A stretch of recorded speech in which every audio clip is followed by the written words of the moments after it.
Praise the lord. యోబు గ్రంథం 36వ అధ్యాయం 11వ వచనం. వారు ఆలకించి ఆయనను సేవించిన యెడల తమ దినములను క్షేమముగాను తమ సంవత్సరములను సుఖముగాను వెళ్ళబుచ్చెదరు.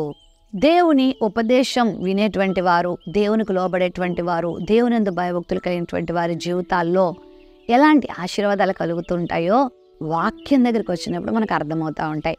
చాలామంది దేవుని ఉపదేశం ఎందుకు వినాలండి? మన జ్ఞానం మనకు సరిపోదా? ఈ లోకం అందిస్తున్న జ్ఞానం, ఈ లోకం అందిస్తున్న చదువుల ద్వారా మన తెలివితేటలు మనల్ని నడిపించేస్తాయి కదా, మళ్ళీ దేవుని ఉపదేశం మనకెందుకు?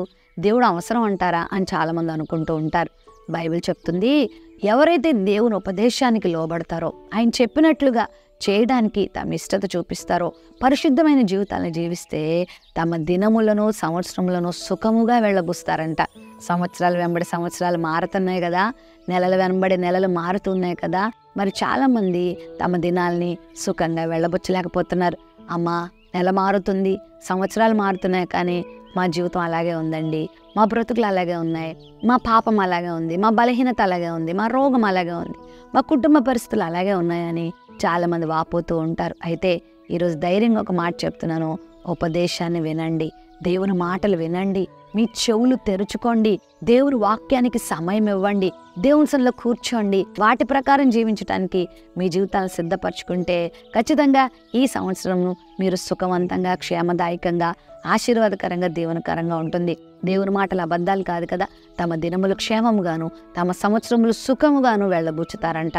సంవత్సరం వెంబడి సంవత్సరం నువ్వు ఆనందించుచు, వర్ధిల్లుతో, ఫలిస్తూ, ఇటు కుటుంబ పరంగా, వ్యక్తిగతంగా, ఆరోగ్యపరంగా, వ్యాపారపరంగా, ఆత్మీయంగా రకరకాల ఆశీర్వాదాలను పొందుతూ ముందుకు సాగుతావు.